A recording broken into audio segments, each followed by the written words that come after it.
Hello friends. Profit and loss series में हम पहले दो वीडियोस में 9 क्वेश्चन डिस्कस कर चुके हैं, जिसमें हमने अलग अलग वैरायटी के क्वेश्चंस जो प्रॉफिट एंड लॉस चैप्टर से सीजीएल में आते हैं उनको हमने डिस्कस करा। अब आगे हम जो बचे हुए टाइप्स हैं उन्हें डिस्कस करेंगे। ये वीडियोस मैंने बनाई हैं। ये मेरा इंट्रोडक्शन है और सीजीएल में मेरा स्कोर। और अगर आपको ये कोर्स पसंद आता है या ये इनिशिएटिव हमारा पसंद आता है तो आप कंट्रीब्यूट कर सकते हैं और आप मुझे अकेडमी पे इस लिंक पे फॉलो कर सकते हैं।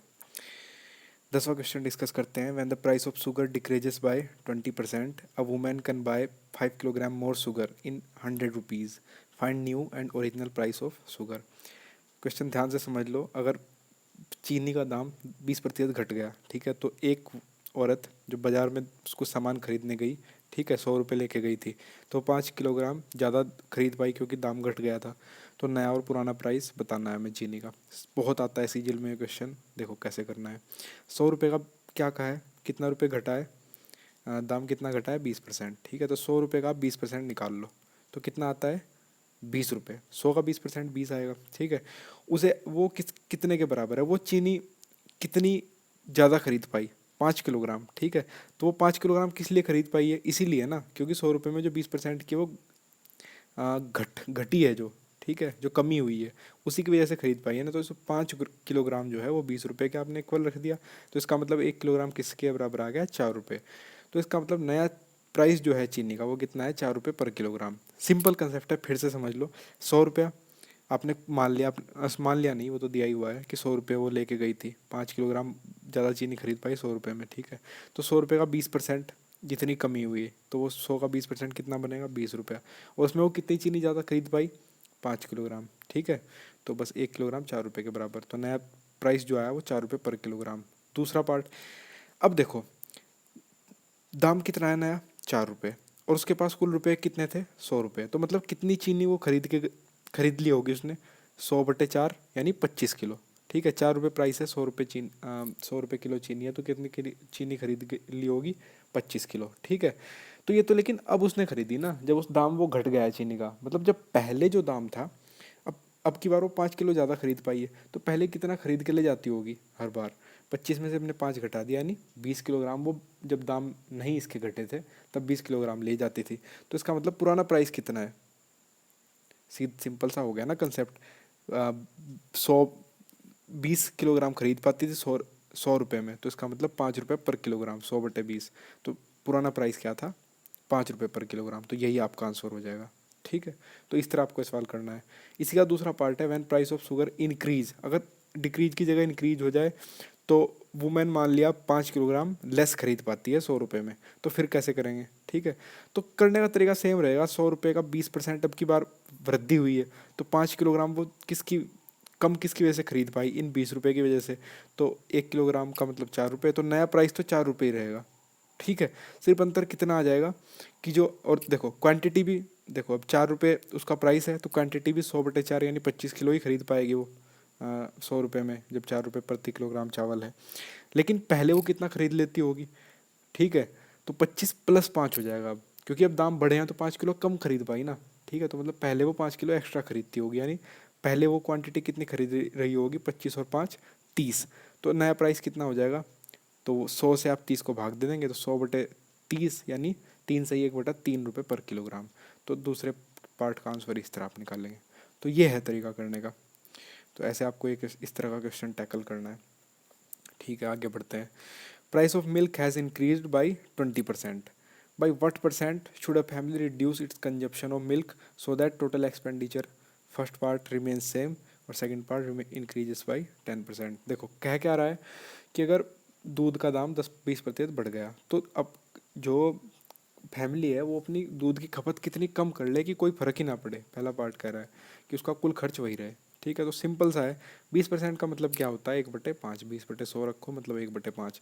इसका मतलब जो 5 की चीज़ थी वो कितना रुपया बढ़ी है, उस पर कितना पार्ट बढ़ा है, एक पार्ट, मतलब 5 की चीज़ बढ़ के कितने की हो गई है अब, 6 रुपये की, ठीक है। तो प्राइस 5 से 6 हुआ है, तो 5 और 6 का रेशो, ठीक है। तो सिंपल सी बात है, आप क्वांटिटी अपनी 6 से 5 कर लो, तो आपका एक्सपेंडिचर जो रहेगा या जो खर्च रहेगा, 5×6 = 30 और 5×6 = 30। समझ में आई ना बात। तो इसका मतलब आप जब अगर प्राइस 5 से 6 हो गया, बढ़ गया, तो आप क्वांटिटी कितनी कर लो, 6 से 5 कर लो, इसका उल्टा। तो बस यही आपका आंसर हो जाएगा। तो चेंज इन क्वांटिटी पूछा है कि कितना हो, पहले 6 यूज़ कर रहे थे अब 5 यूज़ कर रहे हैं, तो डिफरेंस कितने का है, एक का, और कितनी शुरुआत में जो चीज़ थी 6 से, तो 1/6 गुणा 100 यानी 16 सही 2/3%। तो ये आपका आंसर हो जाएगा। तो ये आपका परसेंटेज चेंज इन क्वांटिटी है। तो पहला पार्ट तो आपका हो गया 16 सही 2/3%। दूसरा कह रहा है कि दूध का दाम 20% बढ़ा था तो कितने परसेंट वो फैमिली अपना मिल्क कंजप्शन घटाए कि कुल खर्च जो है सिर्फ 10% ही बढ़े। ठीक है, तो इस केस में कैसे करेंगे? तो देखो, प्राइस तो 5 से 6 हुआ था, पीछे भी हम देख चुके हैं। क्वांटिटी अगर वो 6 से 5 कर लिया होता उन्होंने, तो एक्सपेंडिचर पे कोई फर्क नहीं पड़ता, पहले भी 30 था और बाद में भी 30 ही रहता। लेकिन अब कंडीशन दे दी कि वो 10% बढ़ना चाहिए सिर्फ। ठीक है, तो 30 का 10% कितना होता है? तो 30 का 10% 3 रुपये होता है। ठीक है, तो इसका मतलब 30 ना रह के अब नया जो आपका खर्च है वो कितना होना है, 30+3 यानी 33। ठीक है, तो अगर आपको यहाँ 3 बढ़ाना है तो सिंपल सी बात है, आप 6×5 = 30, तो इसका मतलब 6 की कितने से गुना हुई होगी कि 3 आया होगा यहाँ पे, मतलब क्वांटिटी आपने कितनी बढ़ा दी, 0.5। ठीक है, बात समझ में आ रही है ये वाली? तो इसका मतलब 6 से आपने घटा के अपनी क्वांटिटी कितनी कर ली, 5 + 0.5 यानी 5.5, मतलब आधा किलोग्राम या आधा यूनिट का आपने अंतर इसमें लाया है दूध के कंजप्शन में, आधा लीटर या जो भी कुछ यूनिट रही होगी। ठीक है, तो बस चेंज इन क्वांटिटी कितने का आपने अंतर कम करा है, आधे का, तो आधा ऊपर रखेंगे। पहले कितना था 6, तो 6 को नीचे रखेंगे, 100 से गुणा कराएंगे। तो ये जो भी कैलकुलेशन से मिला आपका 8 से 1/3%, तो यही आपका आंसर हो जाएगा। तो चेंज इन क्वांटिटी 8 से 1/3%। ठीक है, तो इस तरह आपको करना है। 5 से 6 प्राइस हुआ, फिर से बता देता हूँ एक बार, तो क्वांटिटी 6 से 5 कर ली आपने। अगर कर ली होती तो आपका एक्सपेंडिचर उतना ही रहता, 30 से 30, जैसा पिछले क्वेश्चन में हुआ। ठीक है, लेकिन अब ये कह रहा है कि खर्च आप 10% तक आप बढ़ा सकते हैं। तो इसका मतलब 10% का खर्च बढ़ने का कितना मतलब है, तो 30 से बढ़ के कितना हो गया होगा, 10% 3 होता है, तो 30 से बढ़ के 33 किलोग्राम हो गया होगा।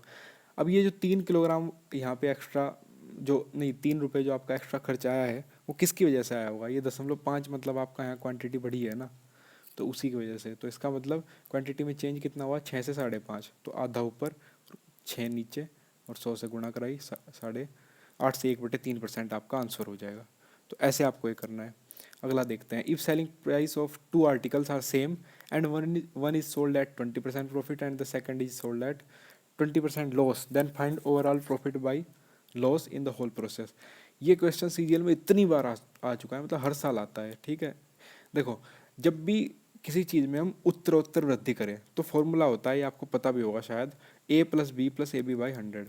मान लिया हमने किसी संख्या में पहले 10% की वृद्धि करी और फिर 20% की वृद्धि कर दी, और फिर पूछ ले हम कि कुल मिला के वृद्धि कितने परसेंट के इक्विवेलेंट है, तो फॉर्मूला ये होता है, ए की जगह आप 10% रख दो, बी की जगह 20 रख दो और सॉल्व कर लो, जितना भी आए वो इतना इक्विवेलेंट उसकी वृद्धि होगी। ठीक है, अब वही वाला फॉर्मूला आपको यहाँ पे यूज करना है। जैसे एक बार तो एक चीज़ पे तो 20% का प्रॉफिट हुआ, दूसरे पे 20% का लॉस हुआ, मतलब एक पे +20 और दूसरे पे -20, यानी ए की वैल्यू +20 रख दो, बी की वैल्यू -20 रख दो और इसे सॉल्व कर दो। यहाँ पे +20 × -20/100, तो 20 से 20 तो कट ही जाएगा, और यहाँ 0 0 ऊपर नीचे कट गई, तो 2 दूना 4, वो भी माइनस का, तो इसका मतलब लॉस होगा इस केस में उसे, क्योंकि माइनस में आ रहा है, और कितने का, 4% का, तो 4% आपका आंसर हो जाएगा। बहुत ही आसान है, बार बार आता है, इसलिए आप सीधे लगा सकते हो इसका आंसर। 20 + 20 - 20 तो कटना ही है, और 20 × 20/100 यानी 400/100 यानी 4, तो 4% का loss.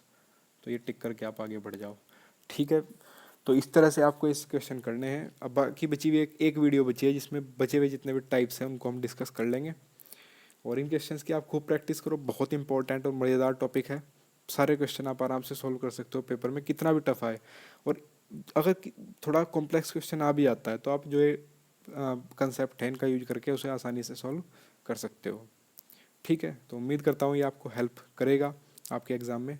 Thank you for watching, have a nice day.